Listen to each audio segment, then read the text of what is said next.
சமூக தலைவர்கள் முன்னிலைந்து இந்த செயல் திட்டத்தை முன்னெடுப்பதற்கும் சமய தலைவர்கள் ஊடாக நாங்கள் சமூகத்தில் இருக்கின்ற விடயங்களை எப்படி நாங்கள் அணுகிக் கொள்ளலாம், எமது சமூக தலைமைகள் சமய தலைவர்கள் எந்த வழிகளில் இன்றைய சமூகத்தை வழிநடத்தி செல்வதற்கு பக்கபலமாகவும் துணையாகவும் புரிந்துணர்வோடும் இருப்பதற்கு இந்த நல்ல பொழுதை உங்கள் சிந்தனையோடு விட்டு இந்த நிகழ்வுக்கு வருகை தந்த ஒவ்வொருவரையும் அன்போடு வரவேற்கின்றேன்.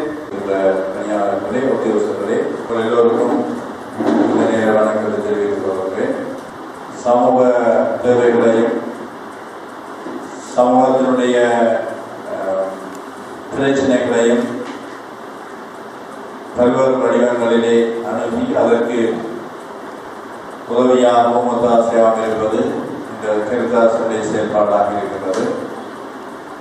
பல்வேறு வகையான நிவாரண அபிவிருத்தி பணிகளோடு சேர்ந்ததாக சமூகத்தினுடைய நல் உருவாக்கத்திற்குரிய செயல் திட்டங்களை நாங்கள் நடைமுறைப்படுத்துகின்றோம்.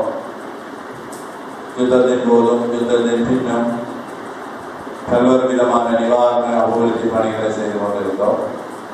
அந்த காலத்திலேயும் நாங்கள் நிவாரண அபிவிருத்தி பணிகளோடு சேர்ந்ததாக சமூக மறுமலர்ச்சிக்காக சமூக சிந்தனை உருவாக்கும் பணிகளிலேயும் ஈடுபடுகிறோம்.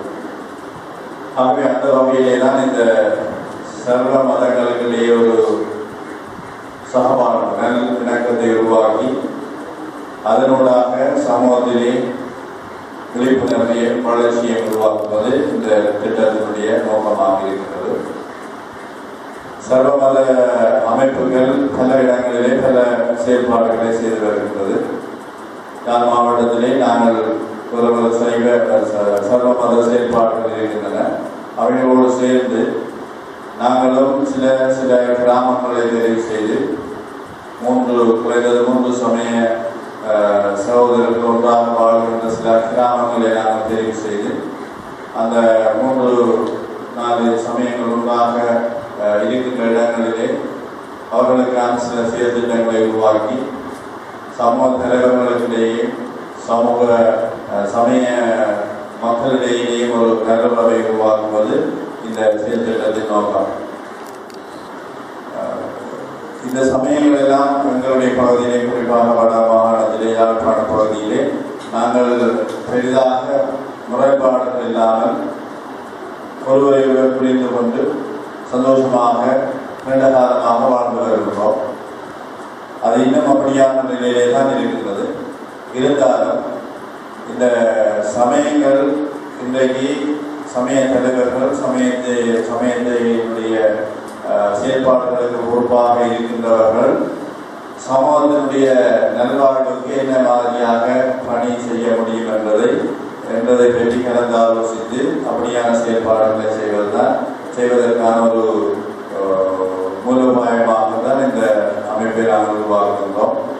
அவை இந்த கிறிஸ்தவ சமயத்தினுடைய ஒட்டுமொத்தமாக பார்க்கின்ற பொழுது விடுதலை கொடுப்பது, சமூக விழிப்புணர்வை கொடுப்பது, சமூகங்களுடைய சமத்துவத்தை பேணுவது, சமூகத்திலே இருக்கின்ற அநீதிகளை இல்லாமலாக்குவதுதான் சமயத்தினுடைய ஒரு இருப்புக்கு மிக முக்கியமானதாக சொல்லப்படுகிறது.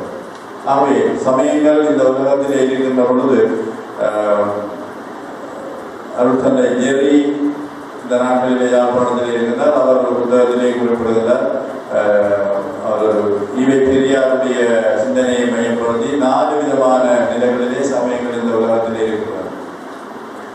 ஒன்று முழுக்க விண்ணரசு சாபுக்கு பின்பற்றதை பற்றி தான் கருதிக் கொண்டிருப்பார். இரண்டாவதாக இந்த சாபுக்கு பின்பற்றவர் வாழ்வை அடைவதற்கு இங்கே இருக்கின்ற சமய சடங்குகள் தான் முக்கியம் என்று கொண்டிருப்பார். மூன்றாவது சமூகத்திலே பல விழிப்புணர்வுகளை ஏற்படுத்தி சமூகத்தினுடைய விடுதலைக்கான வழியை காட்டுகின்றவர்களாக இருப்பார்கள். அவர் சொல்வார்கள், நாங்கள் தான் ஒரே ஒரு ஏஜென்ட்ஸ், நாங்கள் எங்கள் ஊடாக தான் இவங்களை தான் நடக்கும்னு சொல்வார். மதங்கள் தங்களுடைய சடாகாசாரங்களோடு தனித்திருப்பார்களால் தான் மதங்கள் அர்த்தம் இல்லாமல் போய்விடும். ஆகவே நாங்கள் எல்லோரும் சேர்ந்து சமூகத்தினுடைய ஒரு விழிப்புணர்வுக்கு, சமூகத்தில் இருக்கின்ற அநீதிகளை களைவதற்கு, சமூகத்திலே முரண்பாடுகளை தவிர்ப்பதற்கு நாங்கள் எல்லோரும் ஒன்று சேர்ந்து செயல்படுவோம் என்று சொன்னால் ஆகவே நாங்கள் ஒவ்வொருவரும் எங்களுக்குள்ளே இருக்கின்ற பணிகளை, எங்களுக்குள்ளே இருக்கின்ற சிந்தனைகளை சரியான முறையிலே நெறிப்படுத்தி செயல்படுத்துகின்ற பொழுது எல்லோரும் சேர்ந்து ஒன்று சேர்ந்து ஒரு பெரிய இலக்கை அடைய முடியும், சமூகத்திலே விழிப்புணர்வை உருவாக்க முடியும். ஆகவே நாங்கள் பல்வேறு நிலைகளிலே இருக்கின்ற நீங்கள் எல்லோரும் இங்கே வந்திருக்கிறீர்கள். இந்த நாட்களிலே நாங்கள் வாழ்ந்த காலத்திலே ஒரு மிக முக்கியமான ஒரு காலம். அதிலேயும் பல்வேறு விதமான சமூகத்தினுடைய சவால்களை மக்கள் சந்தித்திருக்கின்ற காலத்திலே சமய தலைவர்களாக, சமூக தலைவர்களாக இருக்கின்ற நாங்கள் ஒரே நிலையிலே இருக்கின்ற மனிதர்களாக மட்டுமில்லை, இருந்து விடாமல் சமூகத்தின் தேவை உணர்ந்து அந்த சமூகத்திலே விழிப்புணர்வை உருவாக்கக்கூடிய ஒரு செயல்திட்டங்களை விரைவுபடுத்தி அதை செய்வதற்கு எல்லோரும் ஒன்று சேர்ந்து உழைப்பதற்கு முன்வர வேண்டும் என்று கேட்டுக்கொண்டு, இந்த செயல்திட்டத்தினூடாக நாங்கள் சில கிராமங்களிலே பணியாற்றுகின்றோம்.